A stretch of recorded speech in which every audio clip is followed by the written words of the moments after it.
Activate defenses. Activate defenses. Commence countdown. 10 minutes and counting. 9 minutes and counting. 8 minutes and counting. 7 minutes and counting. 6 minutes and counting. 5 minutes and counting. 4 minutes and counting. 3 minutes and counting. 2 minutes and counting. 1 minute and counting. 40 seconds and counting. 10, 9, 8. And we're back. Just when you thought we wouldn't be back, we are back. Hello, everybody out there. You've come to the right place. You only live twice.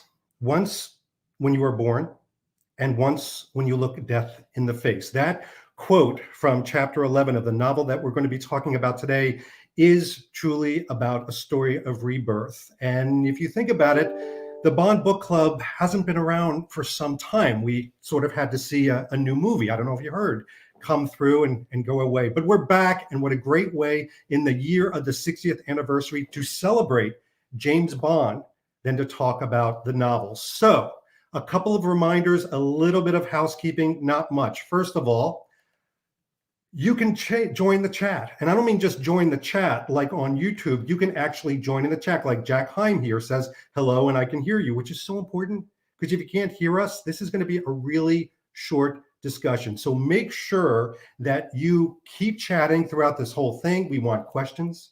We want comments because this is an opportunity for you to join in the Bond Book Club. It's not just going to be 4 people talking didactically for 2 hours. That was the old way.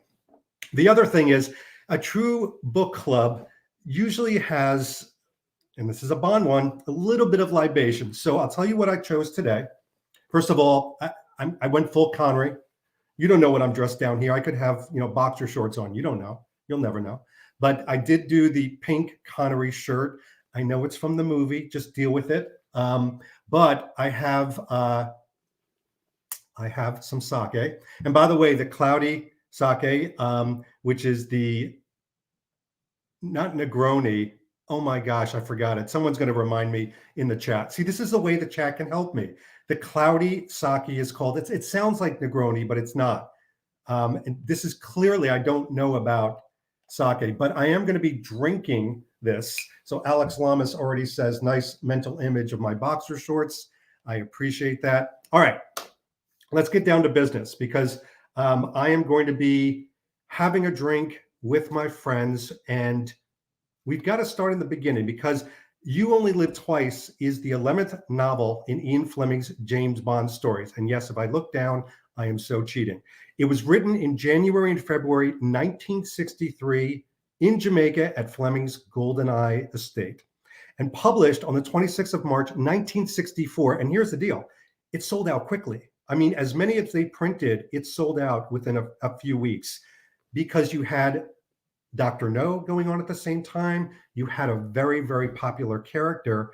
And it was the last Fleming novel published in his lifetime. That's going to be an important part of the conversation. But listen, you know how this goes. Wait. Michael Poplowski. See, this is good. This is why you guys have my back in the Bond community. It's called Nigori, which is, it's cloudy. It almost has a sweetness. And despite what Bond says, that sake should be drank at 98.4 degrees Fahrenheit, quite frankly, this particular one should be slightly chilled, but not too cold as to not neutralize it. That part I do know. But anyway, we'll get into that. Thank you for having my back. And speaking of having my back, my esteemed panelists were handpicked today for a variety of reasons, which we're going to get into. And I hope, I know you're going to enjoy them. I know I do. And I couldn't think of a better panel of people. So let's introduce our first panelists all the way from beautiful California is Elma from Dress to Kill Pod. How are you? Hi, David. I'm well. Thank you. You guys can hear me okay? Everybody can hear you perfectly. You're Great. clear. You sound great. First of all, Elma, remind everybody, you were a part of one of these before, weren't you? Yes, I know. I talked about Quantum of Solace, the short story, and I feel so honored to be back on your show again. Thank you. You were a hit. And one of the things I've always said that I like about what you do is, and for those that don't know, Dress to Kill Pod is two friends, I mean, childhood friends. What's great about it is Elma is the Bond expert, and then Alana is a total newbie. I mean, she forgets characters. Who is this person? It's almost like you're tutoring, mentoring her in the ways of Bond. Is that the correct way to say Shepherding. Yeah, sure. Guiding her through kind of discovering the Bond movies, some of them for the first time, and some of them, it's just stuff she's culturally heard about, and some that she's already seen. So it's really fun to kind of revisit the movies that I've seen so many times through her eyes and a fresh take. And I But I'm one not of an the expert. Oh, I think Yeah. you are. I mean, well, here's the thing. You tend to focus on the fashion and style. Hmm. And a part of that, I think, is people should also know that you've got I think it's a very Bondian vocation, is that you design, create, and make lingerie. Yes, I do. Yes, exactly. A lot of the times inspired by Bond fashions and Bond itself, so yeah. And you even have one called the Domino, don't you? I do. There's a Vesper, a Domino. Yeah, there's a few. It's amazing. So go check that out on Instagram. But the other thing that I like that you do, and maybe we'll hear it on this discussion, is you embrace Bond, flaws and all. In fact, that latest podcast I was overhearing, you actually loved the fact that Moneypenny and Bond flirt in the movies. Yeah, it's very cute. I mean, a little casual flirting it can be, you can live vicariously through it. It's very sweet. It keeps things light. You like seeing the charming side of Bond, or I do. I totally agree. By the way, Bill Koenig has a really good point. Sake is very good, but really easy to indulge. There's a great point in the book where it kind of speaks to that. What are you indulging in today? What are you drinking? It's got to be a really stiff drink, knowing you. Coffee. Got coffee for the morning. It's 12:07 over here in the afternoon, so coffee it is Elma, for today. 12:07 means that you're drinking clear alcohol. And then when it hits 4 or 5, you go to the ambers. Gotcha. Duly noted. I have my clear alcohol for later. We'll just pretend that that's gin, like pure gin. All right. Well, I'll tell you. And first of all, did you wear any themed clothing for this discussion? I thought about it, but I thought wearing my full kimono dress might be a little overkill. So I left it in my closet. But typical blue, which really signifies, I think, the Japanese ink dyeing and culture and colors of the country. So Nice. By the way, you're also the outfit of the brains. All right. Well, I listen, don't you're know what getting that means. all over. You've got fans out there. That's all this means. That's all that means. And one of the things that I want to kind of highlight is, and I know you're into style, fashion, just like I am. This next gentleman, unfortunately, he's really slumming it today. I wish he had ponied up and dressed for the occasion, but all Thomas from Fleming and the Guys wore was a tuxedo. Welcome, Thomas. Hello. Thank you very much for having me. My gosh, not only do you look immaculate and amazing, you chose a really fantastic background. I have. It's a real one. Oh, better not hit it. Now, where did you get that? I just found it lying around. That's really impressive. Well, Thomas, all right, but it does kind of dovetail into something, because you, as I've introduced on some of our Instagram preheat, you are a world traveler. You've obviously been to Japan. You've been to some of the amazing castles. What does that do for you with kind of influencing when you read a book like this? Oh, for me, the local element of travel is one of the most interesting things about the Bond books, because Bond always seems to go a little bit deeper into a culture, a little bit, I don't know. He finds local allies, he finds a local guide. He manages to experience it in a way that I think many tourists would dream of doing. I've managed to experience some of it after living years and years in some of these places. But it really does add a lot. And in fact, I read You Only Live Twice before I went to Japan. I was dipping into it in thrilling cities as I went around. And it is interesting. Obviously, a lot of things have changed in Japan since the 50s. And some of the elements are actually a lot more true now of China as it races through development. But it really does add a lot to read through to see and to try the food, let alone the drink. Oh, yes. And there's a lot of this. We're going to even talk about Japan as almost a character within the story itself, kind of an additional co-star, if you will.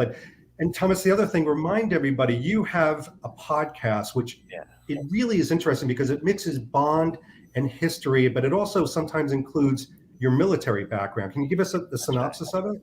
Certainly. My podcast is called British Culture, Albion Never Dies, and it's really looking at British culture, trying to find out, what is the British take on Bond, but also trying to find out what is Britishness. I've spent the majority of my life as an Englishman abroad, and a lot of non-Brits have asked me what is Englishness, and it's had me pondering deep on this question. So finally I'm starting to share my thoughts, share the thoughts of other British expatriates, and try and find out what is Britishness. Everyone seems to have an idea, but what is it?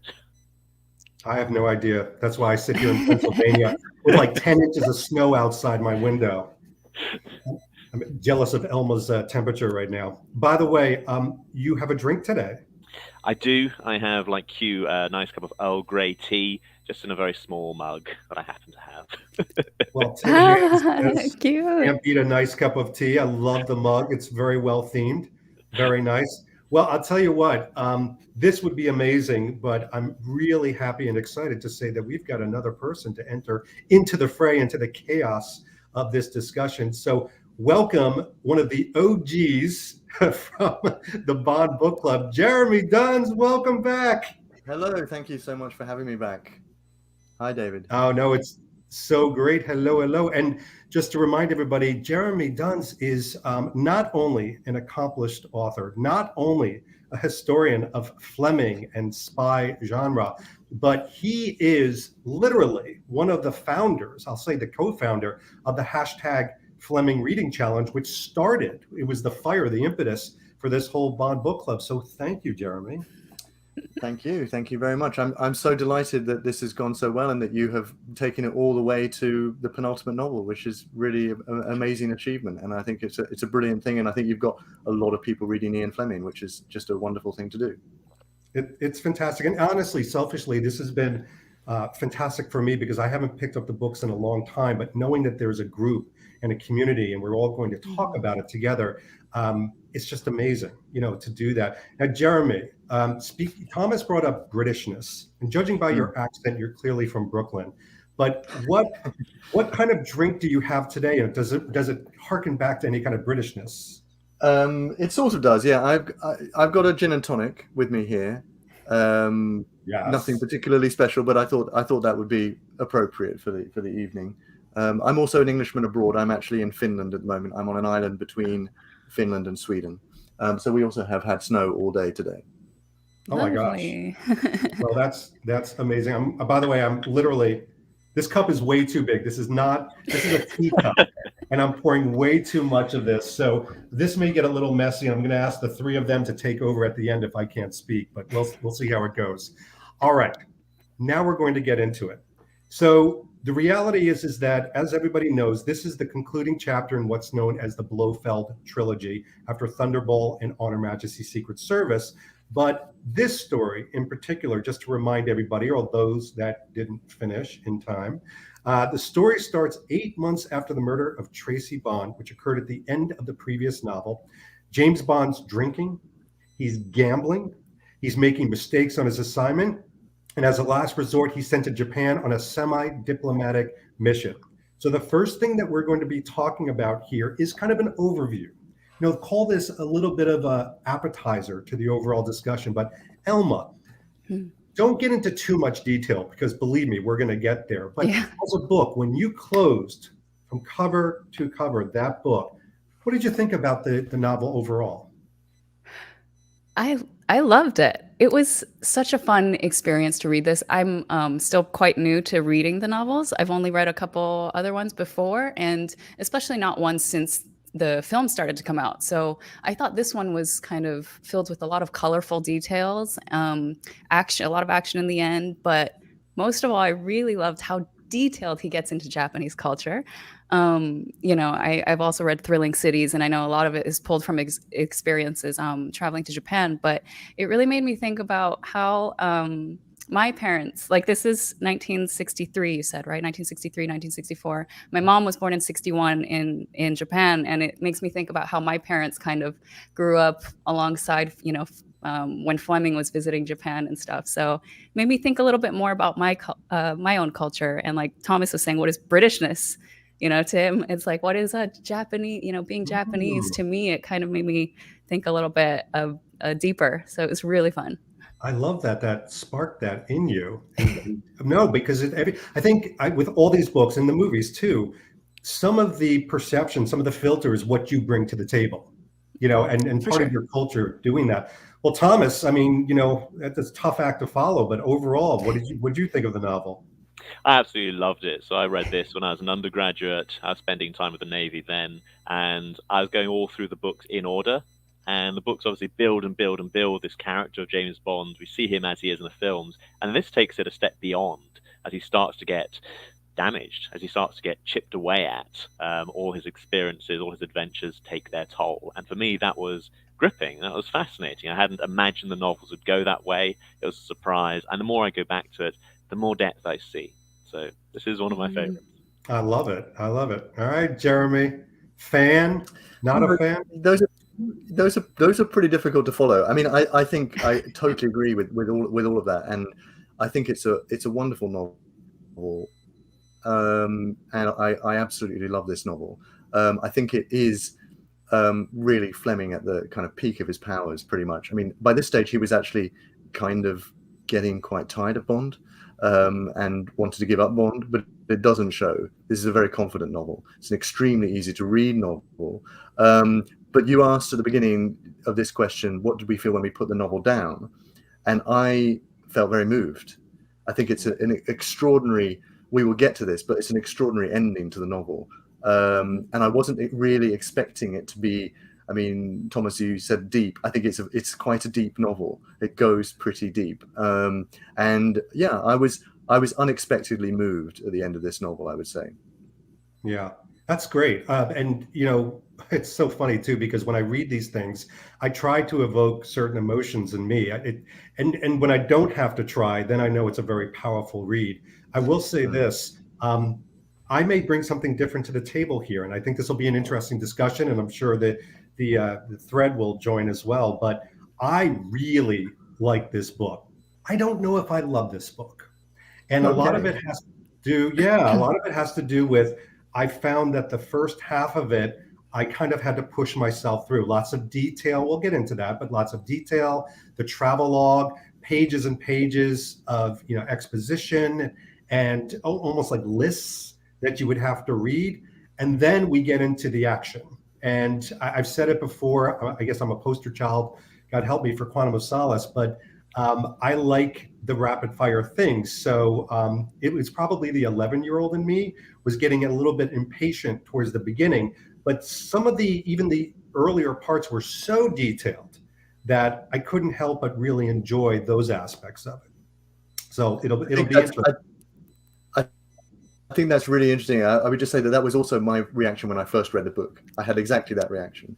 And I had a bit the same reaction on the second time I read the book. And I've just finished reading the book again yesterday.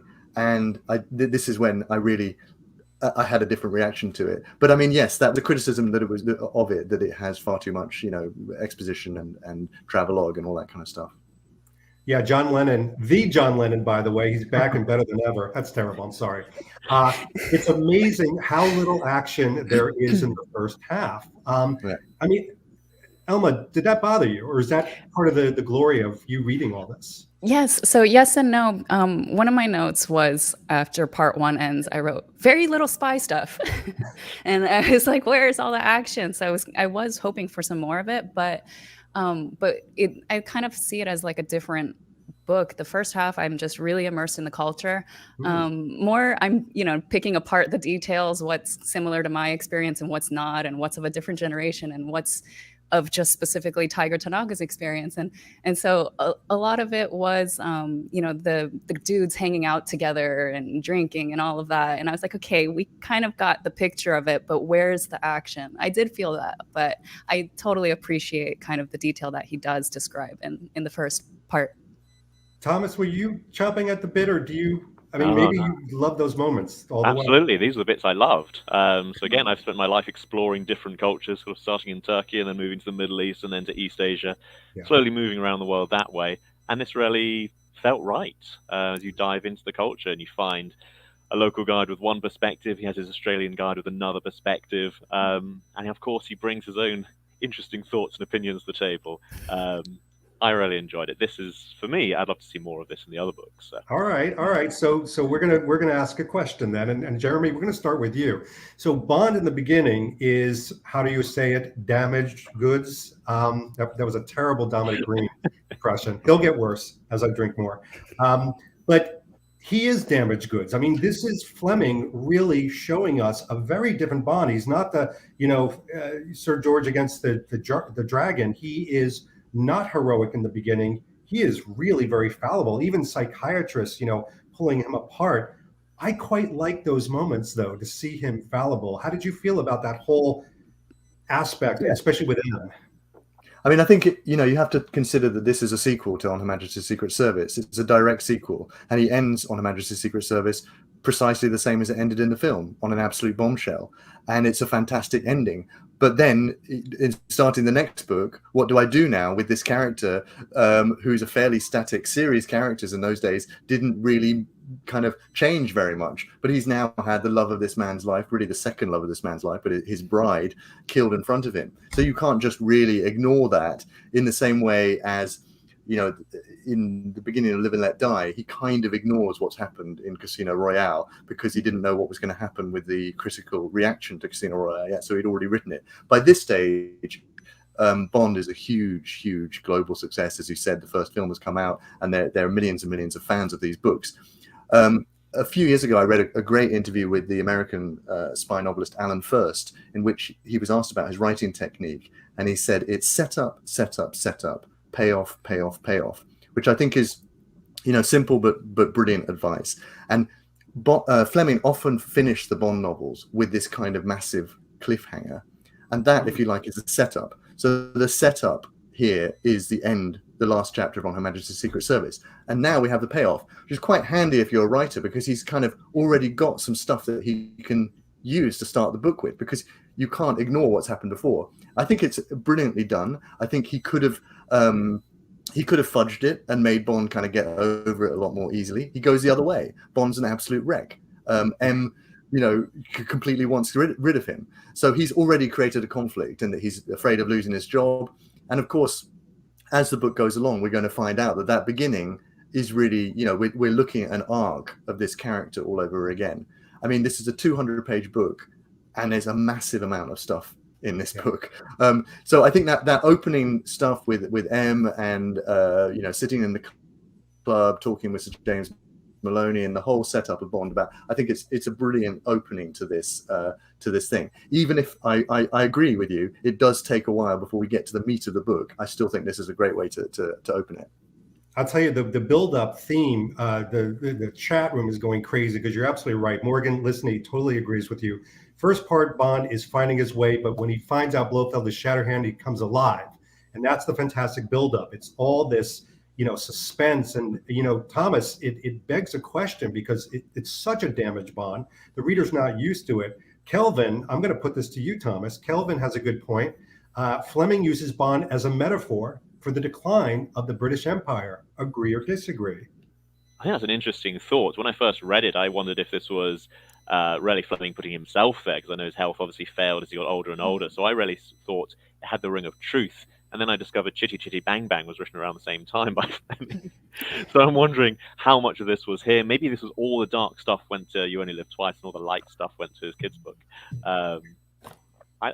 I have no thoughts on that. It's an interesting idea. Sure. It is. I think I've read things like by Benson and things like that talk about those themes. And Fleming has talked very openly in some of the trades when he was writing some of the novels about, his dismay, especially in Jamaica, for example, about, colonialism, falling apart, and that everybody thought it would be a great thing. And then the uprisings, and then, everybody wanted it back. So, putting those themes into the books probably was there.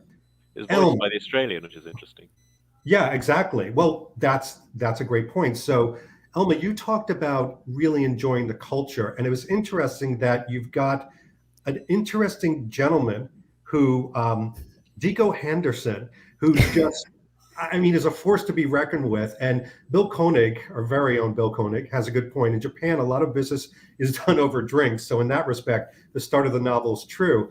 But Dico, I found him interesting, bombastic. What did you think about this ancillary character?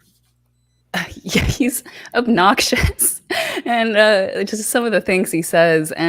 But you know that he's, you can tell Ian Fleming is really pulling from like specific characteristics and things that he's experienced and heard talking to his, was it his Australian journalist friend who was, it was based off of Richard Hughes, I think. That's right. And so you can tell these are real moments that he's experienced, and these are real things that people at the time were thinking of. But the one thing I really enjoyed is that he's such a colorful character. He reminds me of like J.W. Pepper or like Wade, or but a little more polished, like Valentin Zukovsky maybe. And I can picture him being. He would have been really cool in the movies if it was kind of more colorful, like he is in the books. But yeah, I can definitely see how. I mean, he was the one that Bond was learning about Japanese lifestyle through. You know, he's kind of the guy who's telling him how to sit, when to bow, and all these things. So it was funny and interesting to see that through the Australian man who's been living in Japan, you know, through his eyes.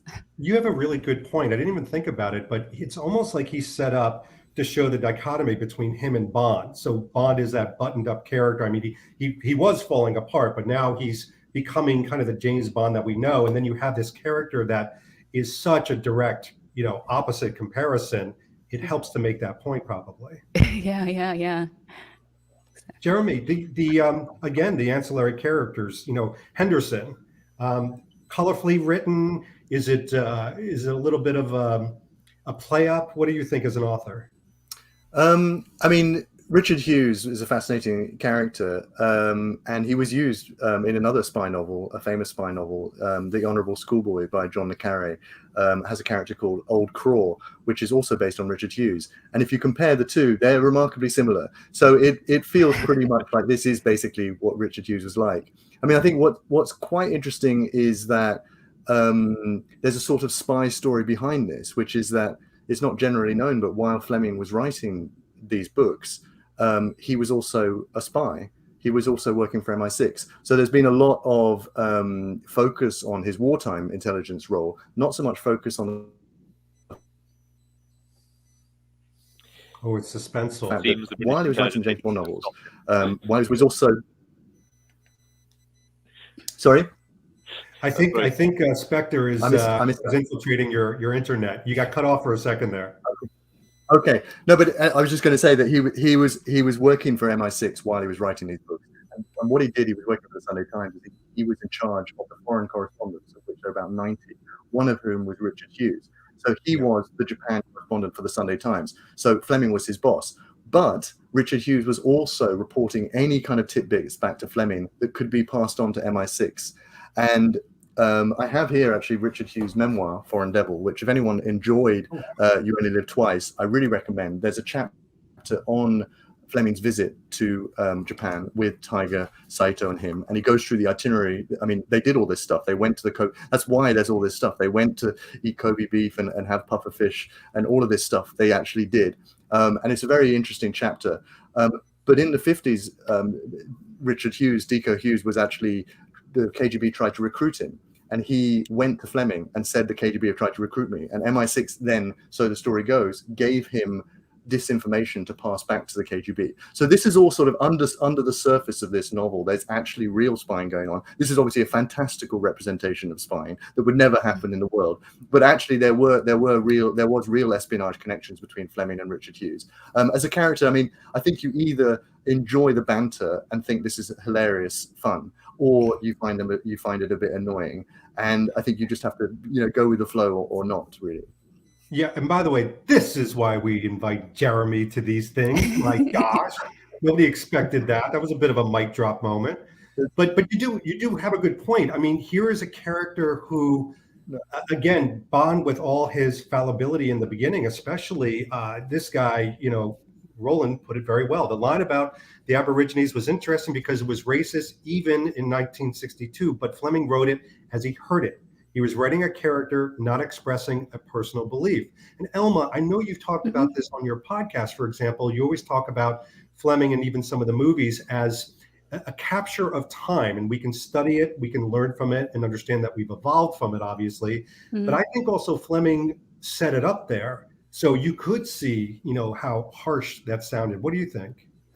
Yeah, that definitely. There's moments when, because you have Bond reacting to what Dicko is saying or what Tiger is saying as like, oh, well, that's kind of harsh, or like, I don't really see it that way. You have someone opposing a little bit what he's saying, which I'm glad for, because there's some moments where, the language is a little bit harsh. And I think even on the first, like when you first open the book and it starts out with the scene of geishas and stuff, and kind of the women, like what characters of women are already portrayed in the beginning. You're okay, let's see where this is going. Yeah. And then it goes into that great setup with the M scene, like you were talking about. But yeah, it's fascinating, and definitely just looking at it puts me in a place of wanting to understand, like, who are these people in that, in 1963, like their history, like when you hear about Tiger and where he comes from and stuff, which we'll get into a little bit later, I'm sure. But it is, you bring up a great point, because think about it, 1963, this is an old school guy, he's just, a man's man. He wrote the women in a certain way at the beginning of the book, and a little bit different when we meet Kissy, and even what Kissy does in controlling the situation, which you're right, we'll get to. This is an interesting point, and I want to share all these points. Licensed to Queer, Dave. Henderson using homophobic slurs is ironically reversed by the character being gay in the movie. Who knew? So, I mean, it is, I love it how people, again, what you bring to the table, your experiences and your filter is kind of what you pull forward in this. All right. So now we've got to kind of connect on this. M sends him on this mission. Could be mission impossible, could be mission suicide, but off he goes. And like we said, he meets Henderson. He gets this sort of faux training, and then he meets Tiger Tanaka. So Thomas, talk to me about Tiger Tanaka. I think, like the Australian gentleman we come across, he is a strong character. You wouldn't mistake him for anyone else. He reminds me in some ways of perhaps Keren Bay. We have a very colourful, strong backstory. And he's, I think, a fantastic guide for Japan. I think he's the kind of guy that Bond needs. Maybe not the guy that everybody needs, but definitely the kind of guy that Bond needs. I totally agree. Jeremy, Tiger fan? I am a fan, but I mean, I'm thinking, as we're talking, I'm thinking about some of the points that have already been made, and particularly your point about how much build-up there is for this. I mean, I think one thing, talking about the fact that this was written in 1963, published in 1964, it's important to remember that one of the massive appeals that Ian Fleming had was the fact that he was going to these exotic places. Very few people reading this book would have been to Japan. And in fact, one of the things that I noticed reading this book again is that a lot of knowledge I have about Japan comes from this book. And probably a lot of people's knowledge about Japan comes from this book, because this was a huge selling book. So a lot of stuff that we already take for granted, we know about sushi and sake and Kobe beef. You know about this? That's from this book. That's from You Only Live Twice. So reading it now, we can think, well, this is a bit old hat. He's going through every single thing. Tiger's telling him everything about Japan that I already know from a guidebook. But Fleming spent 2 weeks with the real Tiger and the real Dicko in Japan, and it shows. I mean, this is like the real stuff. I mean, I grew to like Tiger. I actually found him more annoying at the beginning than I found Dicko. And as the book progresses, the banter between them and the way they tease each other, I thought was brilliant. And it's very, very dry humor. I laughed out loud at some of the responses Bond has to Tiger, and there's a sort of relationship that grows, if you like. There's a bond between them, but it's a genuine, it feels like a genuine thing, and I grew to like him a lot more as the book went on. But it's true, in the first part of the book, you do have this feeling that I'm being fed an awful lot of information from Dicko and then from Tiger about Japan, and kind of like, where is it going? Where's this leading to? It's funny you say that too, because even Bill Koenig says only Fleming could get away with a chapter about poisonous plants that goes on and on and on. But I mean, I do agree with you about Tiger. And Elma, I want to ask you about this too, because as someone that's been to Japan, I've been to Japan, but I've also worked with Japanese companies in the pharmaceutical industry, like Takeda. Oh, yeah. And one of the things I've been taught, for example, is when you meet somebody, and this was years ago when people had business cards, but you take their business cards in both hands. Yep, exactly. You look at it, you take the time to read it, and then you turn it over and see if there's anything on the back. And if there is, you read that, you take the card, and then you make sure that you put it in a safe space. You don't pick your teeth with it as you're talking with them. You show respect, because Exactly, that's your career. So Jeremy said something very interesting. I mean, he's learned so much from that book about Japan. As somebody that's been there and experienced, is this accurate? Were there things that you were just like, no? Yeah, so it's a lot of it, yes, and that's what I was impressed by. But there's details and things, but it's more what was interesting to me is it's a specific kind of person in Japan. Tiger is a guy of the war, and he is going through these, as Tokyo is going through transformations, buildings coming up and the culture is changing. He's kind of battling with that too and still holding on to the past. He still loves his traditions. That is a type of person. And I totally have experienced that, in my grandfather's generation. But I thought it was interesting how he was the kind of window into Japanese mentality where Dicko was for the lifestyle. And because it's a lot of James and Tiger kind of battling each other, one-upping each other with their cultures. Like, my culture is honorable because we do it this way, and he's like, well, in my culture it's more honorable this way. And I, like Jeremy was saying, I love that banter. It's funny, and you feel just like these are two good friends, chumming along. But I don't know that I'd really be friends with either of them, but you can tell that they were.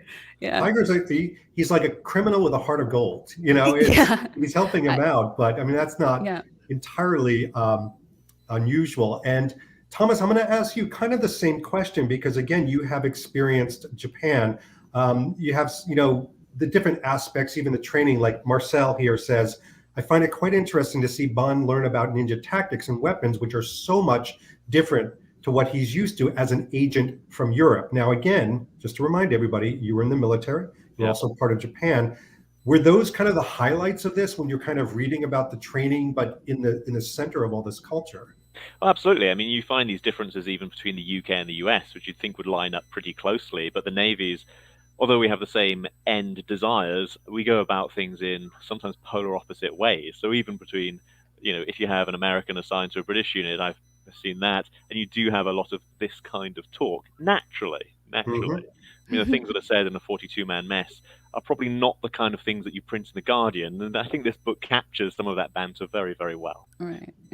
Yeah, I agree. By the way, Elma, again, more fans coming your way. Roland says, I love what Elma's saying about how Dicko and Tiger each represented different aspects of Japan, and I'm sure Fleming did that quite purposely. But Bond, and I know we're fast forwarding because we're going to come back and like start to strip away these things. Bond obviously connects with everybody and goes to the village and meets Kissy. Now, the introduction of Kissy, I thought, was very interesting. It's very well known that, in fact, when I was in Jamaica, somebody at GoldenEye had made reference to this, that Fleming did not have a good experience with Dr. No.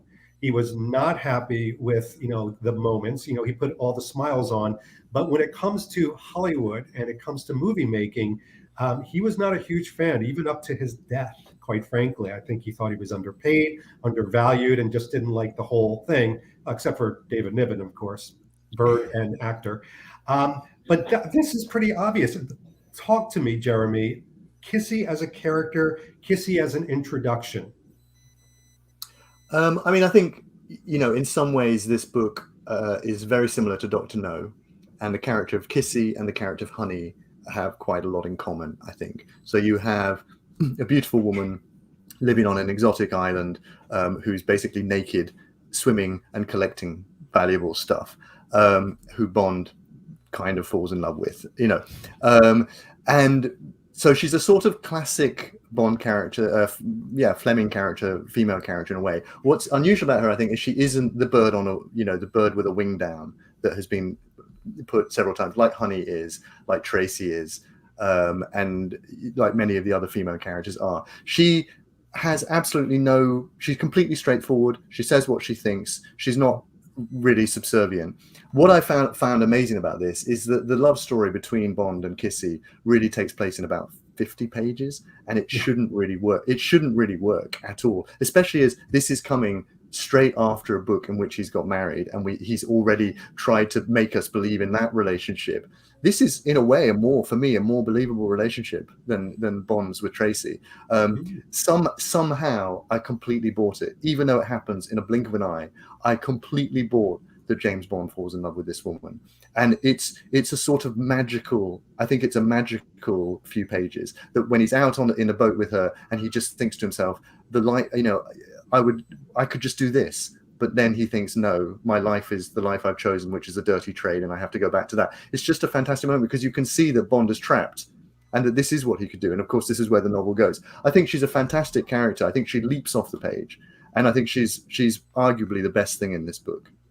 That's strong. And I will say some people have actually said to me, they feel like this might be a representation of, first of all, Fleming finally coming to terms. You can have these strong women character. I mean, she doesn't even pay, all the other women when he comes, to the island are all looking at him and ogling him. And, she's not even paying attention to him, which is a really strong writing moment for Fleming. But at the same time, you're right, Bond falling in love, you could either interpret it that he's on the rebound and he's very susceptible and almost looking to fill that hole in his heart, or, he's trying to look for relationships and connectivity and not just, passable pastimes that women have.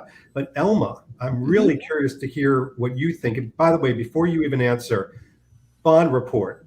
First of all, thank you for taking your mom grocery shopping. That is so sweet. You So could be sweet. late for this party. Look, there's a couple hundred people on here, but the fact that you took your mom grocery shopping first, you get points. I'm sorry, I had to stop the show for that. Elma, Kissy, love her, hate her. What do you think? I loved her, and I wish they pulled more of that for the movie. I love that she's a diver. I love the girls that can swim. I come from Hawaii, where I'm all about that. And she has a little pet sidekick named David Niven, always cute.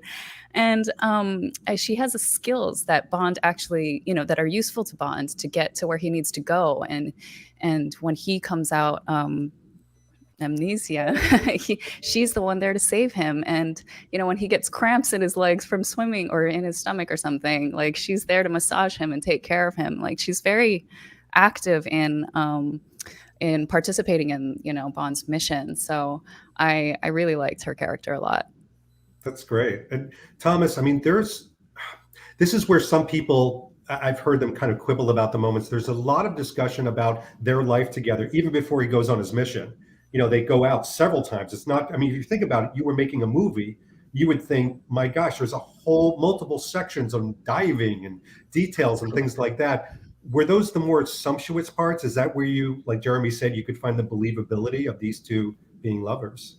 Well, I do like the details, yeah, but for me, by this point, I was taken by the romance, and it's interesting that Tracy obviously is so much part of his life, even with her father, and then she is almost like a complete escape from it. It's something totally different. She's the polar opposite in many ways of Tracy. So, agreed. And by the way, here's a tough question. I'm going to keep it on you, Thomas. Can a spy ever really fall in love truly? I mean, the nature of the job in life must make it almost impossible. I mean, we've seen that in the most recent movie, but what do you think?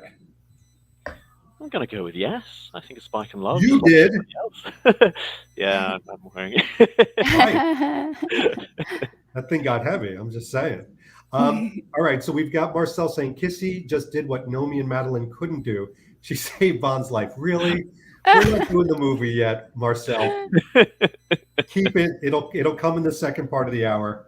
All right. So this is the point where if those were reading and going, I know I'm going to get through this. I know I'm going to get through this. Suddenly we're served up a little bit more of the Bond moments that us as Bond movie audiences know and love. In fact, I would dare say that a lot of people had said when Fleming was writing this, and again, it took about 2.5, 3 months to do, Dr. No was playing, this could have been those moments where he said, crap, I got to amp up the action, the bigger than life, kind of the Hollywood entertainment factor.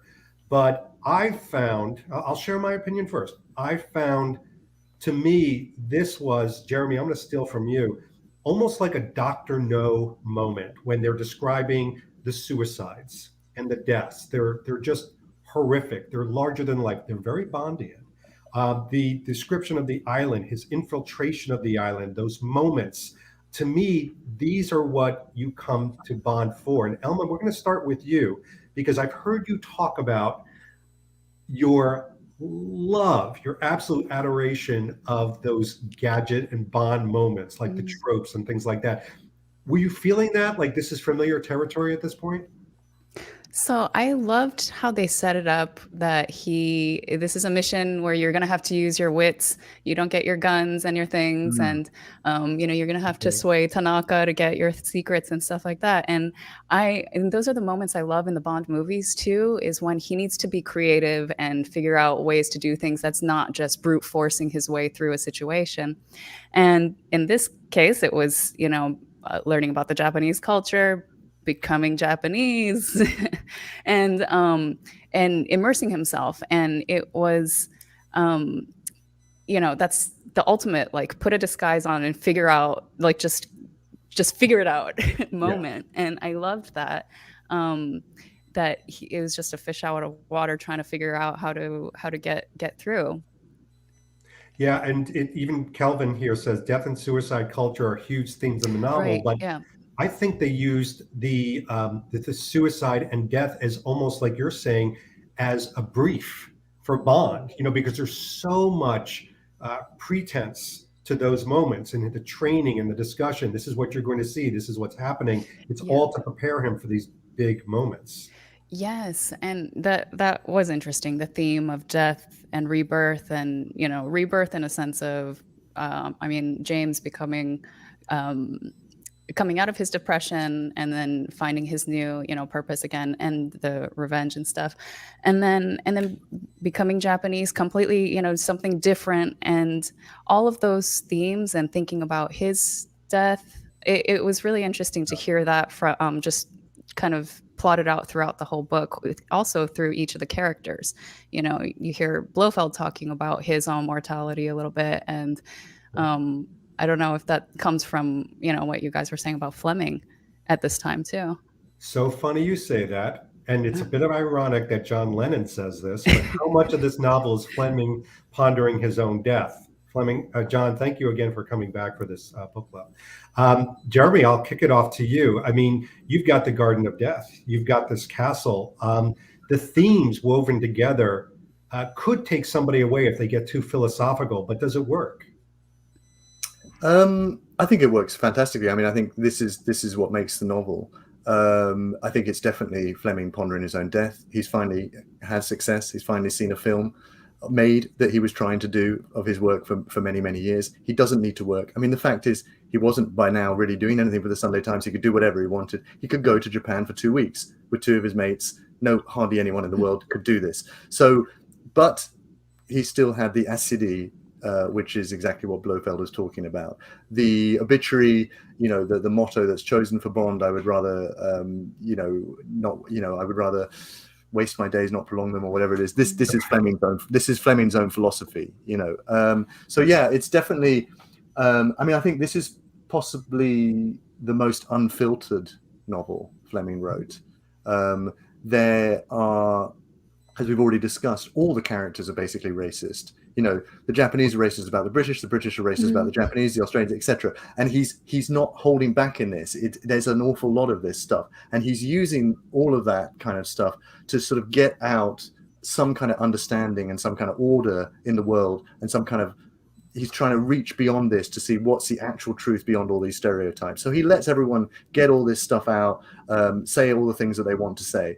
And I think as the novel progresses, you realize that absurd mission. It's a bizarre mission. It doesn't make any sense in real terms. Why would Tiger not just blow the place up? Why would you have to train a guy to be Japanese to go in? It doesn't make any sense. But it's Fleming logic. He's not interested in that. What he's interested in is the restoration of Bond, the journey he goes through, and the deeper journey that Bond is going through.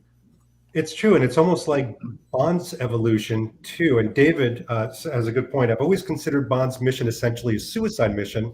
Staring death in the face is the only thing which shakes him out of his focus on suicide and gives him a moment, because Thomas, obviously he realizes this is Blofeld and Bunt. And by the way, I love how Fleming describes Bunt as just this horrible, ugly creature. It's almost as long as the poison plants. He goes on. I mean, he's feeling some live, I think is the phrase. I know, but I mean, are you getting the same sense that Bond finally goes from self-destructive to a man with a mission? Absolutely. I mean, I looked at this theme of death as I was reading it for the first time, and it made me wonder if this was going to be the Reichenbach Falls, basically, that this was going to be the death of Bond. This is what I was anticipating as I was kind of counting through those final chapters. Yeah. All right. So Elma, Bond does get caught, as Bond does. There's some wonderful moments here. I think there's obviously some of the talk track back and forth, the copy, the feeling, the emotions. There's action moments. Bond, die, Blofeld, die, the whole 9 yards. The explosion of the castle. And I know I'm running through this quickly, but this does feel very quick to me. I remember reading this part, and I actually, and I'm going to be confessional here, I did something very differently with this book this time. I didn't read it as a physical book. I did it as audio. It was an audio book. And that's because, I did it while I was working out and going to work, and I've been juggling a lot of things. And I actually had to rewind this part because I'm like, wait, was that a wooden sword? And did he just do that? And is he dead? And but Elma, I mean, you're just much more organized than me. What did you think about this whole capture, kill, explode part? Oh, you're absolutely right. It goes by so quick. And I, like you were saying, was that a wooden sword? It's like there's the moment he had been captured, but he observed that one of the guards left his sword there. So he uses it later to kill Blofeld. And those little details, like I wouldn't have remembered or picked. I would have been like, where did he get that thing? If I didn't kind of go back and read it. I also did the audiobook, but I also read it along as well. And, and I wish they spent a little bit more time in kind of the Blofeld layer, the sneaking around aspect. But there's still humor in those moments. So it really picked up for me and I loved it. There's like one moment when he enters the hallway and it says, I can't remember the line, but it was something about like how the empty hallway yawned at his theatrics of like, jumping in, and there's those seesaw, the booby trapped hallways and stuff like that, which was very like fun and exciting and sounded like Indiana Jones to me. So that from there, it really felt like, oh, I'm watching a movie in my head. Things are moving quickly. But I did want a little more time with him and Blofeld. You just have that one like really chunky monologue of Blofeld, which I do love. But if there was a little bit more of the spy aspect would have been really cool. I love how you just encapsulated that this felt like the movie moment. Like this is the movie moment of the book. This is kind of like what everybody, if they saw the movies, would expect. Jeremy, how did you feel about it? I mean, I think it's interesting that so many people at the time described the Bond books as cinematic because they aren't in many ways. But they are in some ways. But you have to do a little bit of work because the pacing is kind of very, very weird. It's sort of all over the place. As you pointed out, there's a very long intro with lots and lots of detail given to Japanese culture. But there's lots of holes in the logic that you would a film script would say, like it's not, you haven't bothered to explain it. You just need a sentence to explain that Tiger is now going to show him a ninja stuff. He doesn't even take part in the ninja stuff. He's just watching the ninja stuff. You'd never do that in a film. Why would you do that? Like get the guy, train the guy. Like what? You're just going to watch it for half an hour and then you're going to know how to be a ninja. There are these kind of obvious things that don't really work. But on the other hand, I think Fleming might sort of have skipped. He's sort of bored of the whole thing with the killing of Blofeld. But I think there are some fantastic moments. I think there's a pivot in the book where Tiger explains who Shatterhand is, and where he says, he's got this unique thing, and then the chapter ends, he says, what is it? And he collects death. And this is a totally chilling kind of moment. The next chapter begins with James Bond laughing and saying, God, he's such a drama queen. I can't believe that Tiger's being so melodramatic. So it's very playful. He's messing around with all this stuff. By now, he's written several novels, so he kind of knows the formula. You have to have this big bad guy. He knows who Blofeld is. He's had it with Dr. No. The speech Blofeld gives could be a speech from Dr. No. You mentioned all the poison plants and stuff that could be from Dr. No. I mean, this is really, Fleming grew up when he was at school reading the Fu Manchu stories or having them read to him. This could all be from a Fu Manchu story. The whole Garden of Death thing.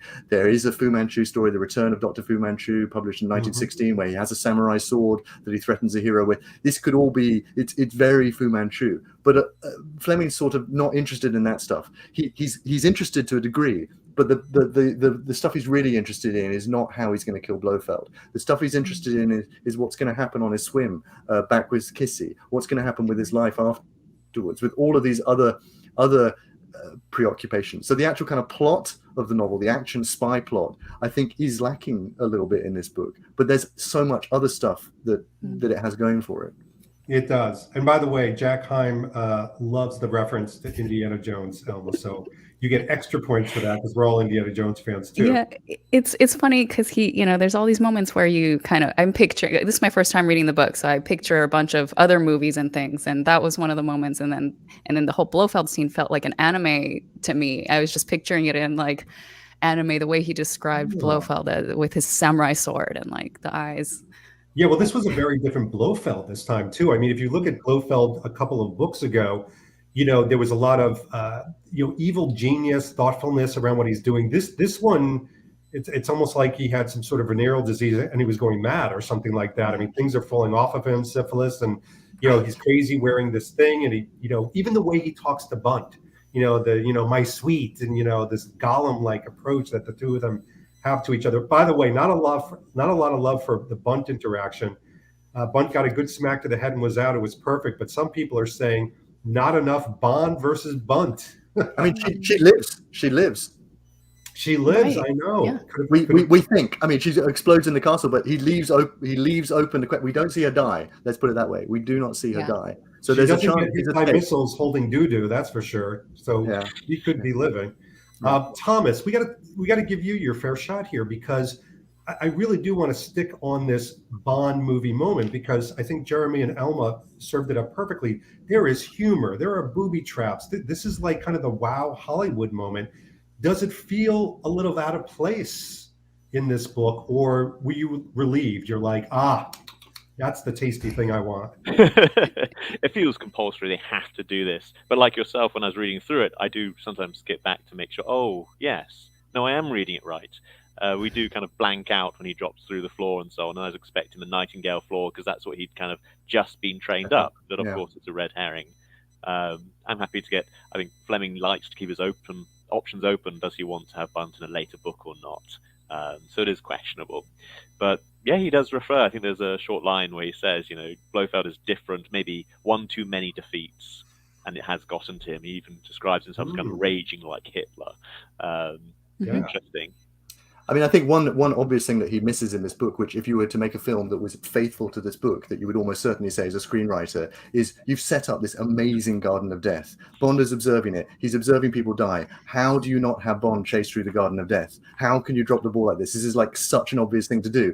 He's a ninja. He's dressed in black. There's nothing going on with Bond and him facing something in the Garden of Death. He doesn't have to, so this is the kind of thing where, like, logically, if you're doing a film or some kind of exciting action thing, you would do this. But Fleming's got a whole other internal logic that he's working from, which gives the book a kind of spontaneity, because you don't really know what's going to happen, because he's got all these, early on in the book, you think it's going to be about this cable from Khrushchev, which is sort of setting up World War III. It's like a massively more stakes than anything that this mad guy in a castle who's getting people to commit suicide, which Tiger actually defends that people should be committing suicide anyway. So why is it really a problem?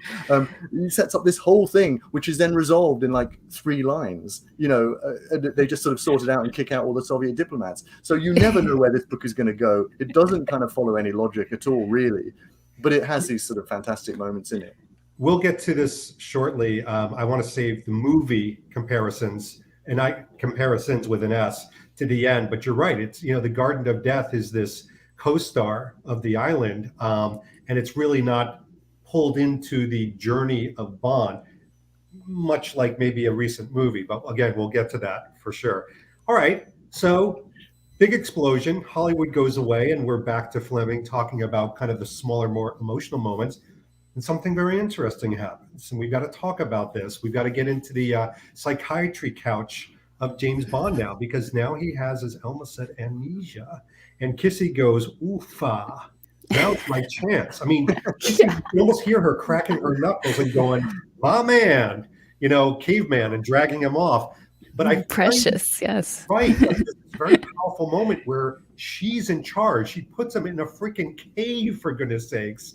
And, she's controlling the narrative of his life. Elma, what were your thoughts here? Was it an interesting read? And what did you think about Fleming's treatment of that?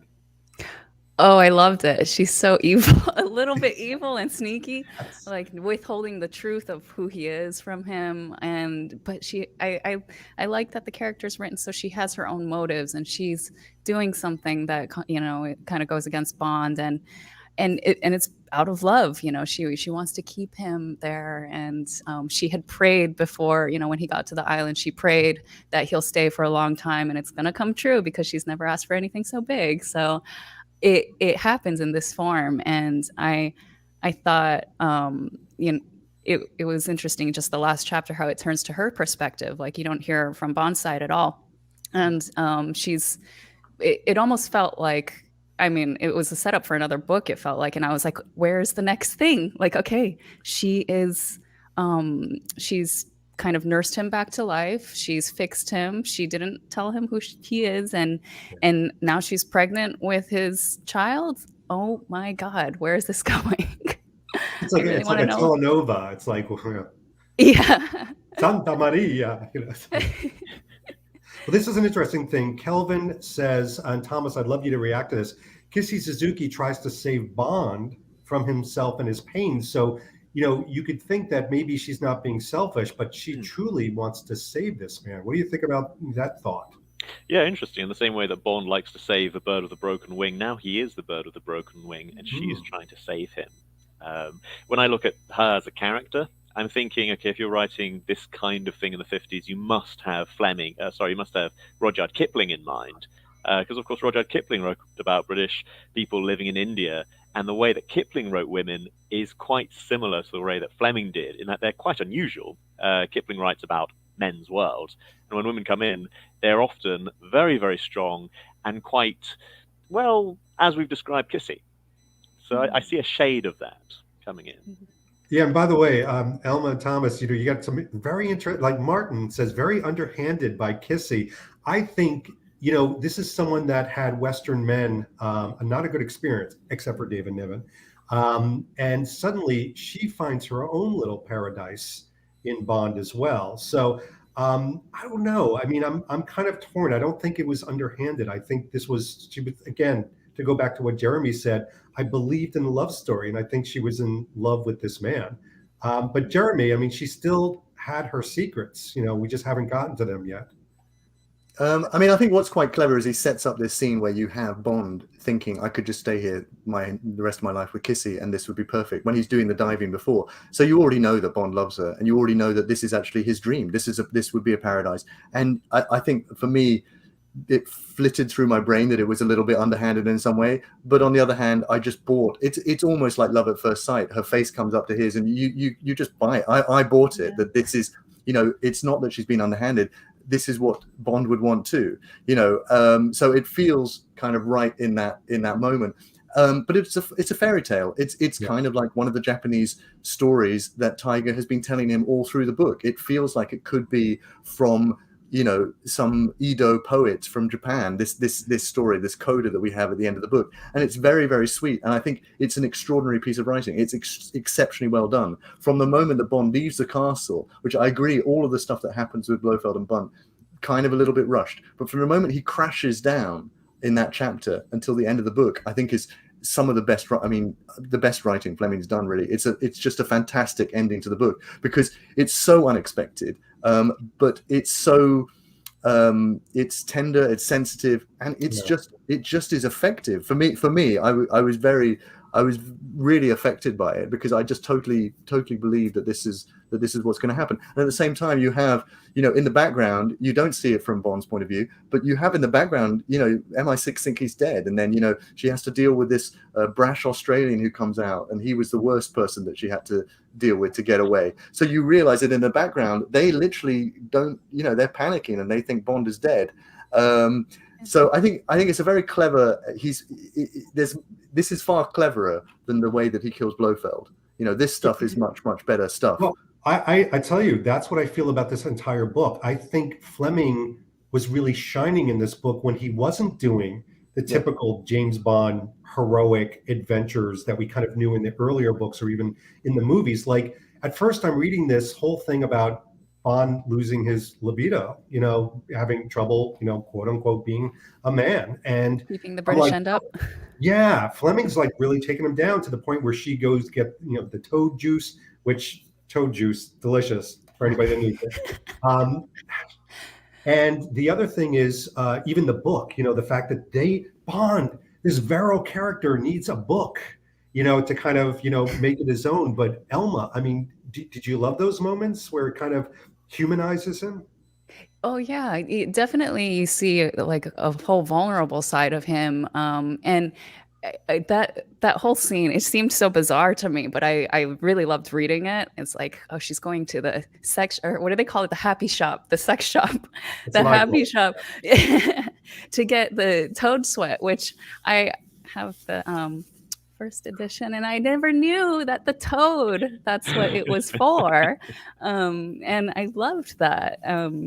But it's it felt really bizarre. Like, you need, she sneakily slips it into his food, the toad juice or whatever, right, and leaves the book on his pillow and tries to coerce him into, or not coerce, but to inspire him a bit. And it's just, you've never seen that in a Bond movie, but I don't know about in the other books. It was really unusual to me. I thought it was interesting. I really thought it was interesting too. And Thomas, just point blank, as someone that just got married, how is that toad juice? I'm good. I'll let you know when I need it. Well, Thomas, I'm going to keep on you for a second, because this is kind of interesting. Alex Lamas, who is a practicing Buddhist, says Kissy does show Buddhist detachment and honor when she does have to let him go. I mean, he kind of, gets that connection, off to Russia. You can feel that he's got this ending push. What did you think about kind of that ending and that release, if you will? I think, as Jeremy just mentioned, she kind of realized this is a fantasy, that she's managed to get to him. She's managed to create the perfect world, the world that he himself wants, but also that just can't last forever, that it just cannot be. And she seems, again, a perfect character for this story. And a very believable one, a strangely believable one in some ways. Mm-hmm. Agreed. Jeremy, I want to move a little bit from the plot, because we've kind of done a strafing round of the plot, and talk about Japan as a character. I have a quote from one of the reviewers in the time when this was published, and they said, "If interest flags as you read this, as it may do, the book can be treated as a tourist guide to some of the more interesting parts of Japan." And you had I'll sort of paraphrase what you said, much of what you know about Japan, you learned from this book. I really thought of Japan as another character in the book, as opposed to a location that we've read elsewhere. What were your thoughts on that? I think it is another character, disputably. I mean, it's a main character in this book. And I think a lot of Fleming's books are set in Jamaica, and he lived in Jamaica. He knew that place very, very well. The thought is he going to pull this off? Is he going to be able to actually make Japan as detailed and as believable as he can make Jamaica? And this is about as exotic, I think, really, outside Jamaica as the Bond books go. I mean, the previous book, a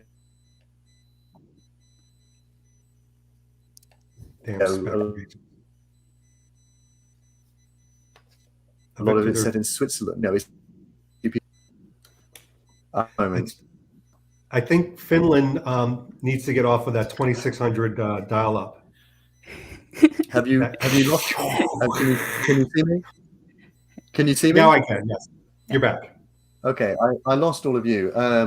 No, I was going to say that I think it's a very well researched novel. I'm sure he did get stuff wrong, but I think what's interesting about it is he takes the time to let Tiger explain things that Bond has got wrong. So he says this is not quite what it is, and Bond gives as good as he gets, and he says no, you haven't understood. This is what honor is. This is what I did as a kamikaze. There's a lot about the politics of the occupation. There's a lot about, I mean, he wasn't a kamikaze, but this is why he admired them. So there's a lot of backstory. It's about Japan, modern Japan, but there's also an awful lot about the samurai, about the past of Japan. I think, as I said, it's 200 pages. There's a hell of a lot packed in, and it essentially is a travelogue for the first part of the book until he collects death. It basically is a trap, and then even after that, because you have Tiger's showing him around shrines and villages and all sorts of stuff after that. So there is a lot of Japan in this book, but I think he makes it interesting. Yeah, I never felt like, wow, they're staying in this one location. Can we move on? I felt like it needed to be explored. It was so rich. And Thomas, your podcast, for those of you that haven't imbibed, if you will, you do flirt with, and we'll keep on the Japan theme for a second, not just locations, but the political aspects that a location can go through. And this novel concerns the state of the Britain and world affairs. The mission to Japan is that U.S. did not want to share intelligence regarding the Pacific. It's their, what do they call it? It's their private reserve. Could you feel the political underpinnings when they were describing Japan and all the mayhem that was there? Absolutely. I mean, Ian Fleming was a very well-connected individual, and he was very aware of the tremendous changes that Japan and the world was going through at the time. So what I noticed is when Bond is just walking down the street, and he noticed how the Japanese are great jostlers. They're pushing against each other. The place is dusty. He talks about this in Thrilling Cities, that everywhere's noisy and being built. And of course, if you go to Japan today, when I was there for a week, nobody jostled me once, except another tourist. It's incredibly clean and well built. But for me, it actually rarely resonates with China, which currently is going through phenomenal growth. And I lived in a city of 14 million people, which is growing all the time. It used to have 500,000 people 30 years ago. Everything is being built. Everything is dusty. Everything is noisy. And it's just places going through these phenomenal changes. And Fleming rarely brings it into the book. And as you say, it makes it a character. Yeah, that's true. And Elma, of course, I call on her just as her earpiece comes out. The timing is perfect. But keeping on Japan, I mean, one of the things as I was reading about this and knowing that you were going to be a panelist, I wanted to ask you, were there things in the book where you were just like, oh, they got that wrong, or that's such through a Fleming eyes, or are there things in the book that have evolved over time? Absolutely, both. So what I felt was through those first, the kind of travelogue aspect of the book, it was very much about, let's show how our cultures are different. It's like, let's see how different the Japanese are from the Western culture. And a lot of it was just highlighting differences, little things like I love the detail about how Bond was looking at the painting, and after an hour he realized it was persimmons, not oranges, like little thing. And that's so specific, but it really does resonate. You have just bowls of persimmon in a lot of Japanese hotels, for example. And so there's these little hints of like, oh, that's very like specific and I can relate.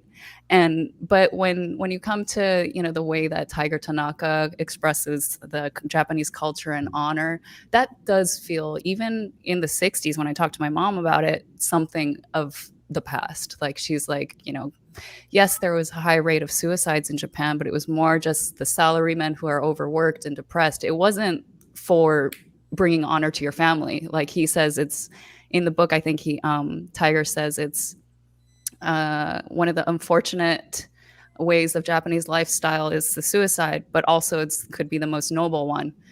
I don't know how much truth there is to that. I mean, definitely not today, but even back then, it was older generations thing, like samurai generations thing.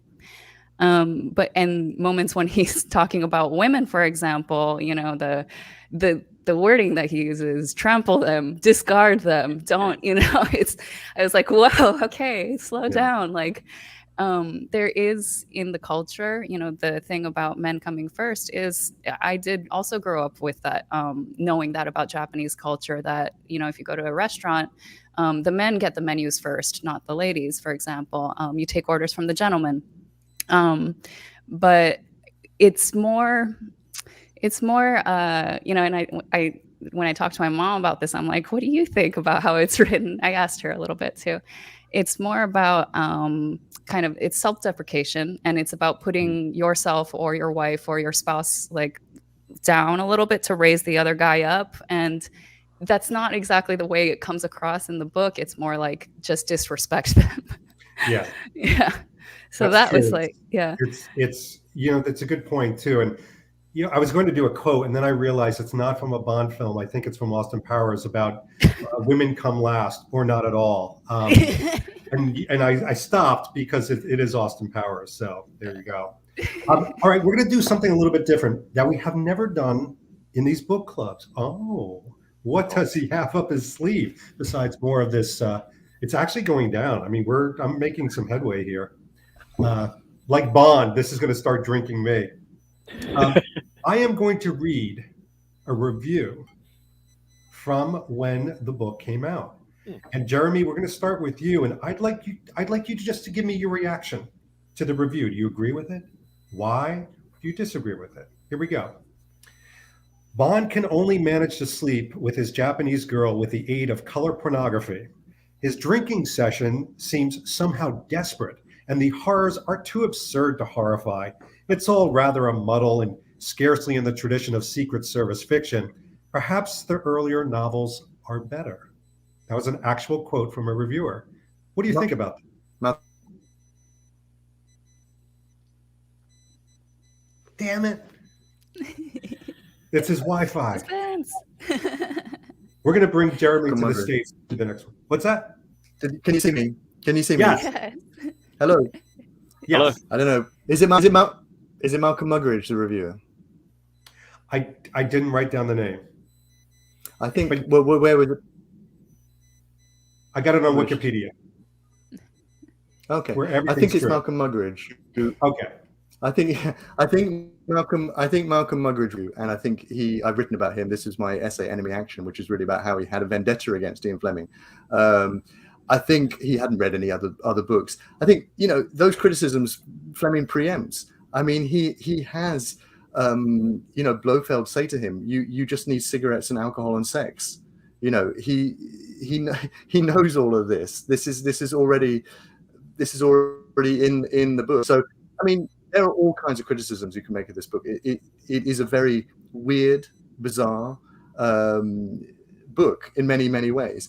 But I think, you know, you either go with it or you don't. There are several books in this very, very short book, I would say. So I don't agree with the review. I think, you know, it's subjective. You like it or you don't. I didn't think you would. Now, this review that this is yours, Thomas, is a little bit more neutral, I would say, but here we go. Direct quote. The background is excellent.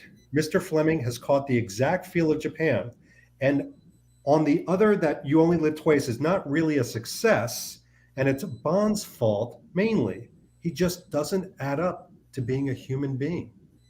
Oh, that's interesting. Because for me, this is the book where he does add up and he becomes a more human character. And, you know, to bring in something very modern is that at the moment there's a huge focus on men's mental health. And I think sometimes, you know, putting out heroes who are absolutely flawless and cannot discuss any kind of pressure or flaw has not always been the healthiest thing. Having such a strong character who can have these flaws, who can work them through, I think is actually extremely important in the world we live in today, and to be fair, in the world that Fleming was living in as well. So I think it's the most human book. I agree. Yeah, I totally disagreed with this one. All right, you've got a long one, Elma. So this is going to take some real concentration here. Maybe take a sip of coffee. Here we go. And this is not a pretty one, but narrative is a bit weak. Action long delayed and disappointing when it comes. but the surround of local color has been worked over with that unique combination of pubescent imagination and industry, which is Mr. Fleming's specialty. So there's some backhanded compliments in there, but also some observations that we kind of talked about as far as the action being towards the end. Yeah, that's accurate. Yeah, I agree a bit. Like, definitely the action was slow. It was or delayed.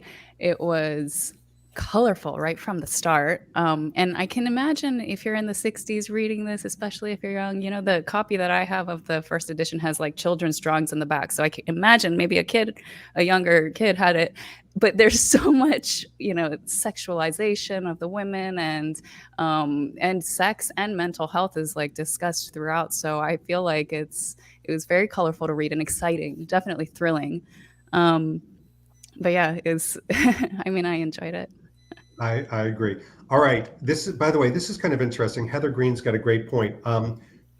This is a book that mentions mental health. And for books of that time, especially a heroic character, not just showing fallibility, but, fighting through mental health, I think that was something that was extremely unique for the time, maybe even unique for today. Any comments on that? Just anybody can jump in. Yeah, I think it is interesting if you compare it to Casino Royale, and then at the beginning of Live and Let Die, he's gone through a similar experience between On Her Majesty's Secret Service and this book.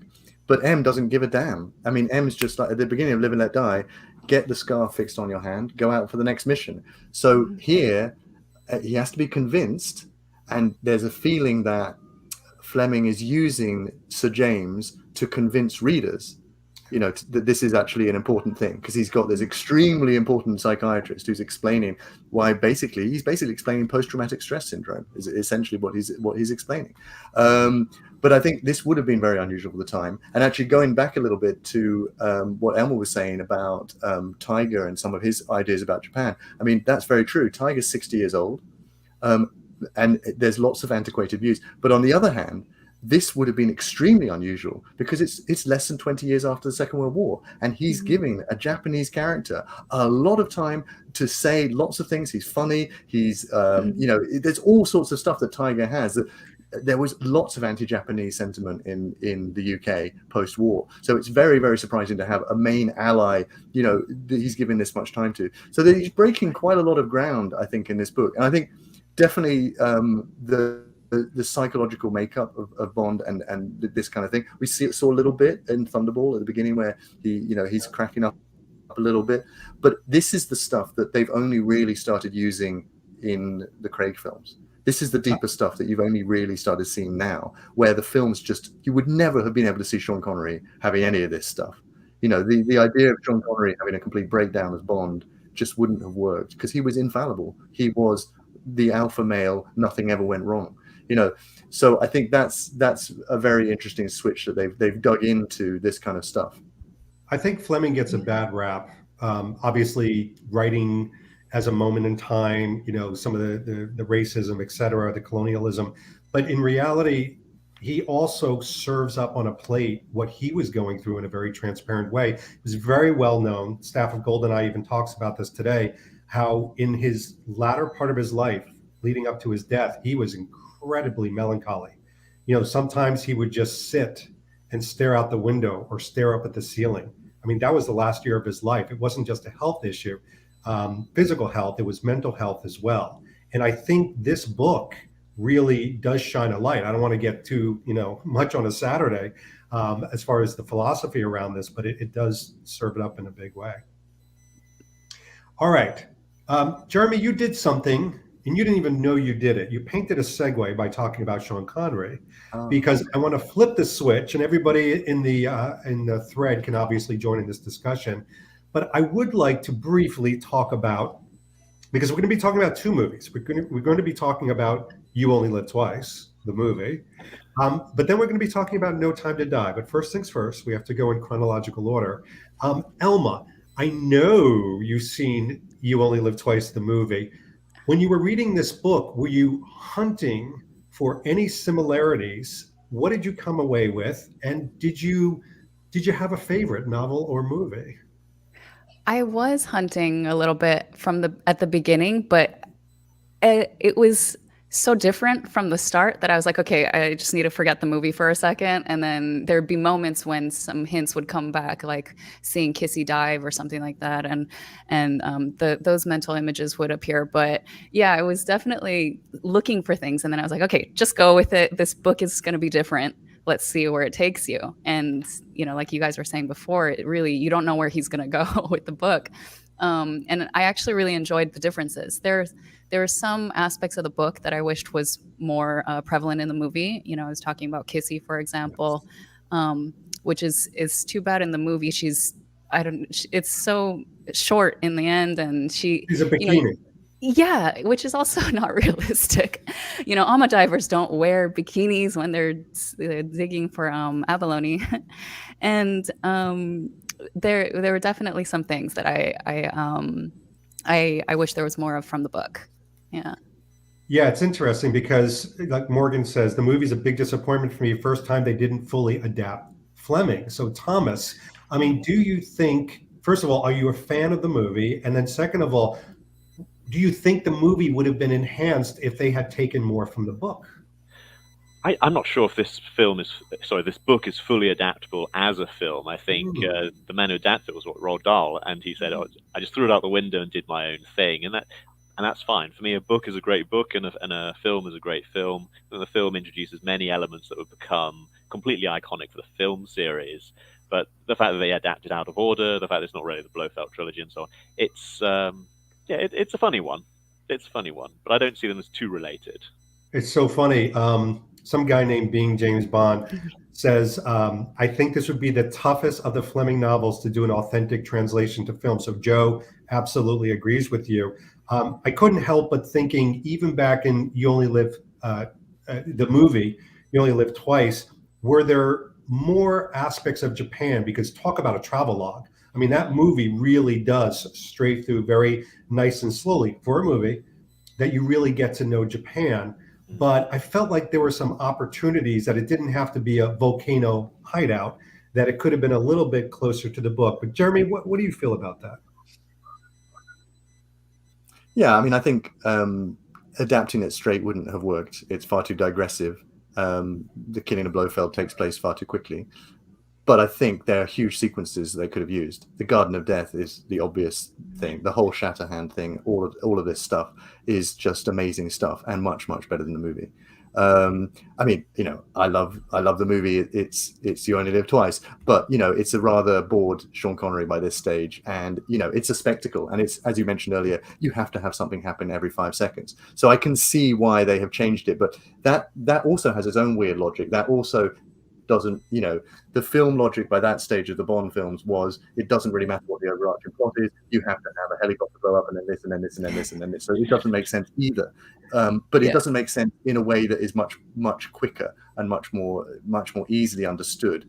And probably for a younger audience, this is actually quite a mature novel. I think there's a lot of sex in this novel. There's a lot of, in fact, the scene that they do have, the kind of tiger scene with the women and all this kind of stuff that they have in the movie, I find really uncomfortable in the movie, and it kind of turned me off the beginning of this book as well, the whole thing with the geishas and stuff, because that feels like something from Playboy or Emmanuel or something like that. And that's funny too, because that's actually the part of the movie that I tend to watch the most. I'm just kidding. Of course you do, David. But I think Roald Dahl could have, he could have gone another way, and he could have said, actually, I'm going to take lots of this. I'm maybe going to lose all of these endless conversations between Tiger and Dicko and James. But there's others, and I'll expand on stuff. But yeah, I think they could have used the castle. Would have been fantastic. There's lots of stuff they could have used from this. I think they used the ninja. They could have even done the castle like almost like a game of death situation. Where he's got to go through kind of the different parts of the castle. I would have loved the Bond movie that, Elma, to your point, was like Indiana Jones, where there's like booby traps he's got to get through, and there's bad guys at every level. There's like one booby trap, and then he's like, okay, you're caught. Yeah. Exactly. Yeah, because he talks about the Nijo Castle and stuff, where the ninja training happens and stuff. And there's so much cool. One of the things I loved about, when I visit Kyoto and learning more about like my own culture and ancestors and stuff like that, is the little details of sneaky things that people put in the houses so that you can, like, the creaking, the nightingale floors, like you guys were talking about. And beyond that, the stairs would be uneven, so you can hear when a samurai sword is hitting the steps going up. And all these little things, it would have been cool. Those are cool set pieces I would have liked to see. And definitely the Garden of Death, like you mentioned, because I'm a plant lover, and I actually loved that thick chunk of text that just describes all the poisons that each of the plants do. It doesn't have to be that long in the movie, but I would have liked some of that, or a torture scene with plants or something, deadly plants. By the way, so this is just for the panelists, but also in the chat. Does anybody here prefer the movie more than the book? And in the chat, put either movie or book as your comment, because Jack, for example, says, I prefer the movie instead of the novel. And he agrees with Joe as far as, what they prefer. But Jeremy, book or movie? Book, but I just wanted to pick up by a long way, but I just wanted to pick up something that Elmer just said. I mean, about these kind of like sneaky stuff. There's actually, just to go back to this Foreign Devil by Richard Hughes, when he's describing the trip that Fleming took, he, Dicko, and Tiger, and Fleming went into a house in Kyoto, which was it was basically a booby-trapped house. It basically had all of these sneaky passages and nightingale floors, and loads of them. And I don't know what, according to Richard Hughes, Fleming said, I couldn't use that in a Bond thing. It's like even that's too over the top for Bond. But this is like the description that Richard Hughes has of it. It's absolutely fantastic. You think, why on earth would he be shown this thing and still not use it? Because it's got amazing potential for a Bond. I think this would be great in a Bond film if they did this stuff. And in fact, it goes back to, the special operations executive in the Second World War, where they had these kind of shooting houses that they would go through, that the dummies would pop up and stuff. So I think it would be great to have featured that. I don't know why he didn't do it. But to answer your question, I'm a much bigger fan of the novel than I am of the film. Elma, book or movie? So hard. Yeah, I know. I see them as two different things. I really enjoyed this read, but You Only Live Twice was actually one of my favorites. It's one of my favorite Sean Connery ones because, it has all these moments that I loved when I was a kid. The women with the purses who, are sneaking around spying on him in Tokyo. I was like, that's cool. I want to be one of those like spy ladies with the purse speakerphone gadget. And like those little, there's so much that I loved about the movie, and more for nostalgia points, I think I would say the movie, but the book I know I will probably read again, and I really enjoyed it, and to look at it with another lens, in like a third or fourth sitting might be interesting. Thomas, same question, book or movie? Again, they're different stories, but no, for me, it's definitely the book. This era of movies, it's not my favorite. It may be controversial, but I rarely do say, I love this movie when I was 9 or maybe 7, but I think now I'm not so keen. I definitely go with the book. So. Nice. I love a good definitive answer. All right. Well, we haven't left the cinema yet because Cary Fukunaga had said, as a little bit of a teaser and hint before No Time to Die premiered, make sure, Bond fans out there, that you read You Only Live Twice. And obviously, once we saw the film, we understood some of the references. For example, obviously, we've got the Poison Garden. We've got the fact that Bond strangles Blofeld in an act of rage while saying, "Die, Blofeld, dive." Bond becomes a father. We actually see the child in this particular one. We've got the Jack London quote, "The function of man is to live, not to exist. I shall not waste my days trying to prolong them. I shall use my time." And the quote is also delivered in the same context as the novel of Once They Believe That Bond is Dead. My question to the panelists first, and Elma, we'll start with you.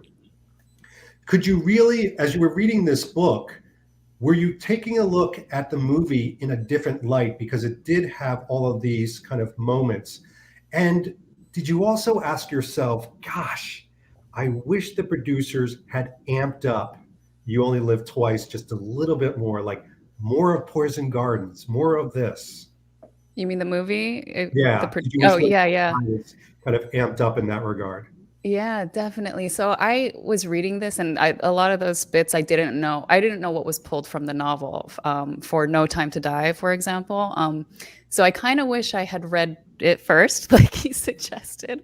But then I loved when I came across those moments. I was like, oh, the line that M says when he's their morning bond, and the Garden of Death. Ooh, I thought that was very exciting. Except I couldn't get the visual. Like once I was reading the book, it felt like a much more lush garden, like a fantasy park, like something beautiful and lush. And in the movie, it's this very sterile and still Zen, like peaceful place. I wish it was much more like how it was written in the book. And I imagine kind of more like when Roger Moore steps into the Moonraker, pond with the snake and stuff. It's green and lush and everywhere. That's kind of what I was envisioning. I agree. Jeremy, what about for you? Yeah, I think there's definitely. I've forgotten what the question was. Well, it's basically knowing that certainly the writers, the producers, and the director, they wanted to use the "You Only Live Twice" novel moments. Do you think it served the movie well? Do you think it should have been amped up even more? I think they could have used more stuff. I think they've basically wasted the Garden of Death, actually, because I mean it's cool in the movie, it's creepy, but they can't now. It's going to be hard for them to do what's actually in this book, and you could also do what's in this book and much more than was in the book. Like I said, you should have Bond being chased through the Garden of Death. This is what should really be happening in a film. You also, of course, have Bond. He's not in the 00 section in this. Which is also they've taken. I mean, for me, the one when I really thought about the film was when he refuses a cyanide pill in the book, and he says, "As Basho said, or almost said, you only live twice. If my second life comes up, I would rather look it in the face and not turn my back on it." That is really pretty much the decision Bond makes at the end of No Time to Die. So this kind of fatalism in the face of death.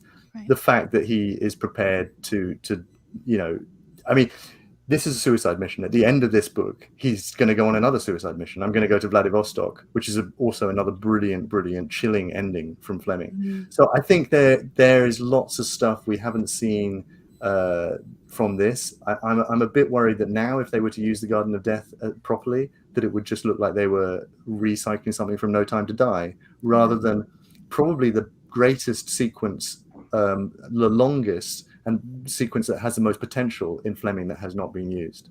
Yeah, and even somebody said there's a little ode to Shatterhand, because what they do to Safin, what he does at the end of the movie, he basically shatters his arm and hand. I think that's a long way to go, but funny. Shatterhand. Thomas, missed opportunity. Would you have wanted it amped up? Did you get the "You Only Live Twice" thematic moments in the movie? Oh, for me, it was more like the general vibe. So the general feel of "You Only Live Twice" is there. And to be honest, I saw a lot of The Man with the Golden Gun. So these last two books I saw scattered throughout the film, very much in the feeling. There was a suggestion earlier that the Garden of Death was wasted in the book and wasted in the film, so in that case it's very faithful. I enjoyed it in both. I really enjoyed it, and I loved the specific moments, the little references, but for me it's that intangible feeling. It just felt like late Fleming, and that's my favourite writing of Fleming, really. I'll tell you what it did have, which is, we were talking about the film of You Only Live Twice, and you said that, I think Elmer said it's cool, and all that stuff. It's a collection of cool moments. There's lots of cool stuff in the film of You Only Live Twice, and it's extremely entertaining, but it's got no depth. There is no deeper meaning to the film of You Only Live Twice. There is nothing else there. James Bond isn't human in You Only Live Twice, if you want to quote the review. In No Time to Die, you have what you have here, which is you have a real breathing human, psychologically scarred and flawed man trying to seek revenge, but trying to find something in his life. So the depth of this is far greater than if you look at, for example, the film of You Only Live Twice. Although I could argue. Oh, go ahead, Emma. Oh no, that's all. I could argue that the one thing that I find interesting with No Time to Die is up until Bond goes on the mission, he's actually quite happy. He's catching fish. He's eating at Piggy's jerk chicken. He's having the time of his life. He's picking up nomies at bars. And then they pull him in, and instead of him finding himself, he gets blown up. But anyway, I could argue. That's true. That's true. It's not subjective at all. All right, little bonus question, still dealing with, with a visual medium, because as you've read this book, and this is a question for the chat room as well, a lot of people say, you know what, we'd love Bond 26 to be put into the times that Fleming wrote the books, maybe the 50s and 60s. And some people have even said, look, with the advent of Netflix and Amazon Prime, and could we possibly even have, instead of a movie, could we have a series? So each book is a year-long series of 12 episodes that break down the book. My question to the panelists, and Elmo, we're going to start with you, is could you see You Only Live Twice being turned into a 12-part miniseries? So funny you mentioned that, because that's exactly what I was thinking as I was reading out, because each chapter ends with that little bit of a cliffhanger and I'm like, okay, so what's next? And I felt like it's kind of like those Netflix TV show setups, they really first three or four episodes is setup and character development, or like learning about the characters, which this was a lot of that.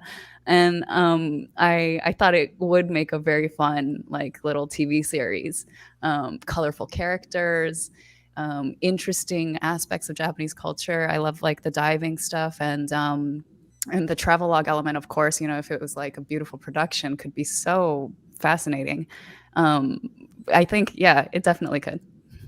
I'd love to hear that. By the way, there's a couple people like this gentleman who want me to stop picking on No Time to Die, but then you got people defending me like Michael Poplawski that says, yeah, he should have retired. But Jeremy, could you see You Only Live Twice as a miniseries?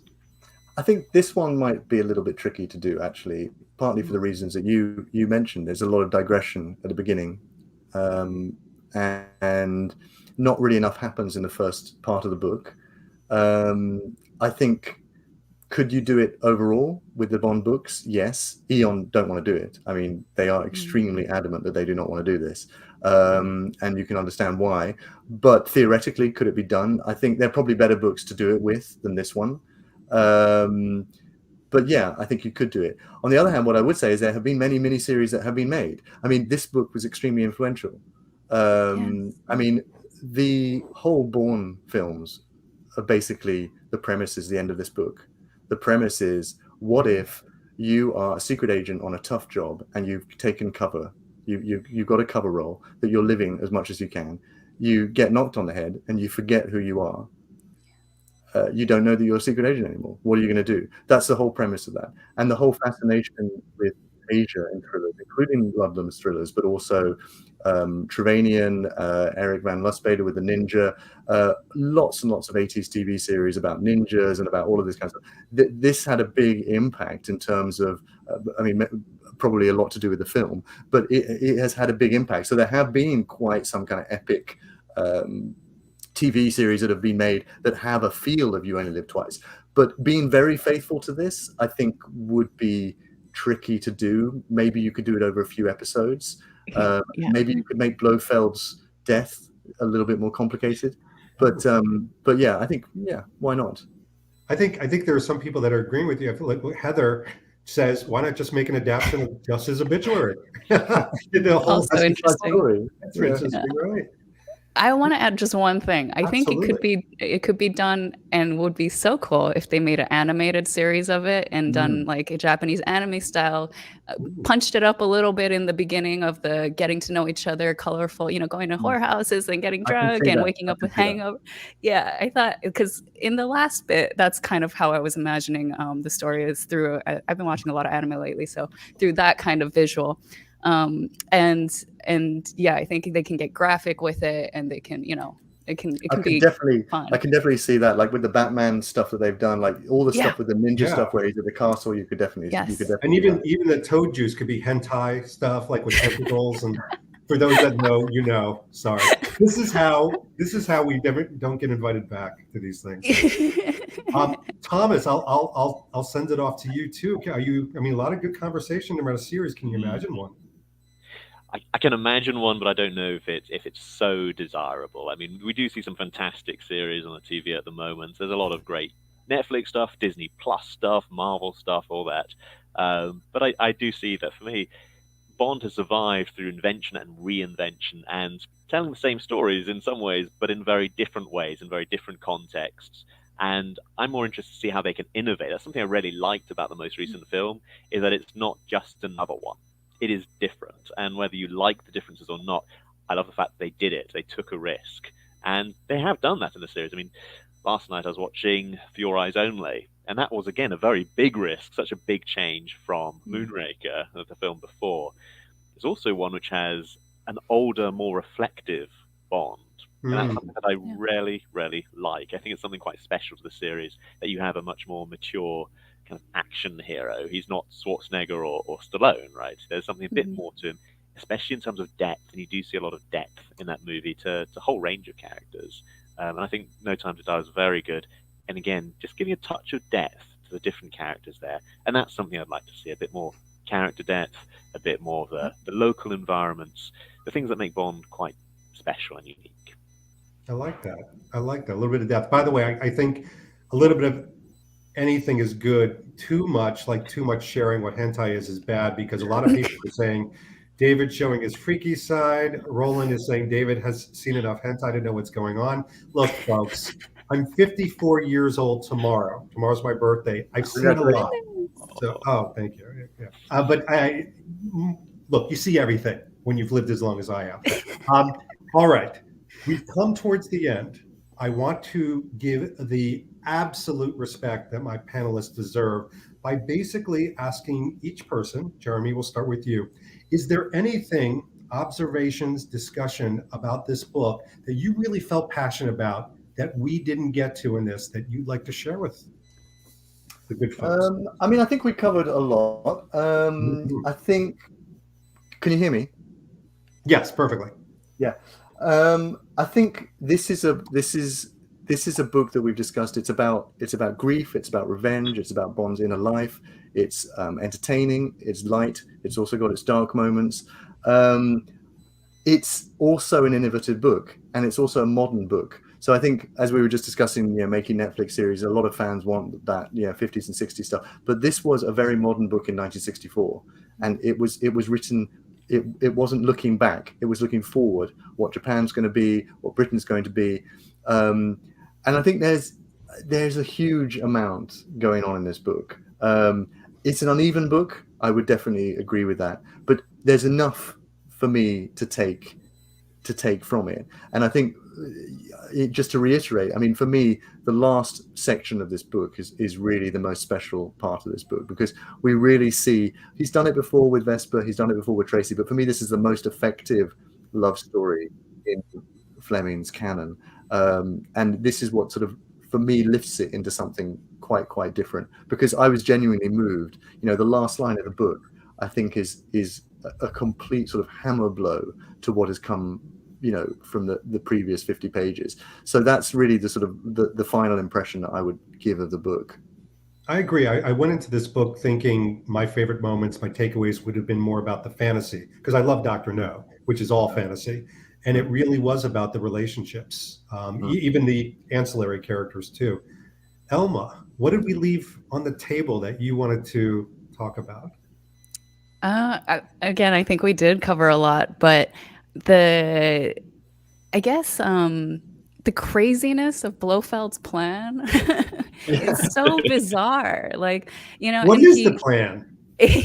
Well, he says it Yeah. himself that like everything's been done. Blofeld says, you know, and there's nothing unique, and he thinks this is truly unique to create a garden, basically a Disneyland of death, where people can come to commit suicide if they wish. It's so bizarre and weird and fascinating. Like it's very unique and interesting, and I think that should be in the movies. Like the concept of, you know, to help people kill themselves is so weird.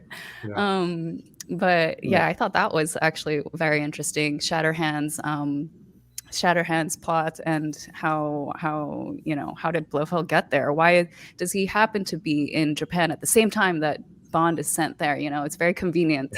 But I thought it was But that's a good point, because not to go backwards, but I think with No Time to Die, I think it would have been interesting if they took Safin and made it a little bit more like Blofeld in this movie, or just used Blofeld, where he had gone sort of mad and he thought this was an honorable thing to do, to release these nanobots and kill and, you know, do these things and destruction, and, you know, more like kind of the Drax Moonraker moment. But as opposed to, here come the buyers to buy nanobots. It's like, wait, what? Yeah, exactly. Like, I'm so confused. But you're right. I mean, it is a crazy, batshit crazy. So weird. Yeah, like what's driving him? It makes no sense, and also it makes no sense that Tiger would be that worried about it. I mean, in fact, Blofeld's speech where he says, "I'm doing you guys a favor because otherwise people will be killing themselves in the trams and the railways," is completely true. You know, if there are people, you know, it's not high stakes. It's a very bizarre, weird idea for a villain's plot, and I'm guessing Fleming read about it in a newspaper or heard about it from the real Tiger or the real Dicko when he was out there, and thought, this is great, I'm gonna make a villain do it. But it doesn't really make sense. And in fact, that's probably what you wouldn't do if you did either a miniseries or a film. You wouldn't use this. You'd have to have some bigger stakes than this, because for sure, it's too weird. You know, why is Tiger this bothered that he needs to get this Gaijin to go in to do this? It's too small scale. Yeah. Agreed. Thomas, it's itching inside of you. You got to get it out of you. What is it? Absolutely. I mean, some things may seem to make sense. Sometimes life makes no sense like this. I think in that sense, it's very, very realistic. These are fun adventure novels. You know, you read them on the commute to work and so on. They take you out of yourself. But you know, I realize it's Saturday afternoon, but there are some serious issues in this. For example, it's a good study of somebody going through grief, going through that intense anger you can feel in grief. It's somebody going through post-traumatic stress disorder, as you might say. I've come across soldiers who often say that, you know, you can deal with horror once or twice, and then you deal with more and more, and it just grinds you down. We see that beautifully portrayed here, very sensitively. I think it's very good insight. We, of course, have culture shock. As I said, I've been based in East Asia and been based in Asia most of my adult life. And of course, we occasionally get people coming in for 1 year and cycling out. And they always bring something with them. An old friend once advised me, you know, you get these people in, and you have to train them up to deal with these cultures, and you have to find out, what are they running towards or what are they running away from? And I think when Bond arrives in Japan, we have both those questions there. So it's a fun, light adventure novel. It is good. But again, it has its depths, and I think that's why I come back to it again and again and again, and why it is one of my favorite Fleming novels. I love that. Wow, you all three of you have been absolutely incredible, almost poetic. The only thing I'll pat myself on the back is I chose wisely these picks, but so much.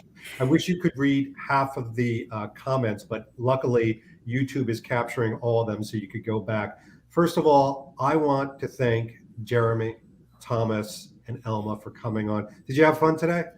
Absolutely. So much fun. Yeah. And Elma's got a coffee high. Jeremy's a bit tipsy, and Thomas probably has to go to the bathroom after drinking a lot of tea. It's a lot of tea. That bladder's swimming. So let's give him relief. And all of you, thank you for coming on board. We had a record-breaking audience, and that just goes to show that everybody is really enjoying reading these novels. And here's the good news. You get to read another one, because the Bond Book Club will return in The Man with the Golden Gun in 1 month. We'll set the date. We'll have some wonderful panelists come on board, but we hope to see you all then. In the meantime, be happy, be safe, and we'll talk to you all real soon. Take care, everyone. Thank you so much. Thanks, David. Thank you. Bye.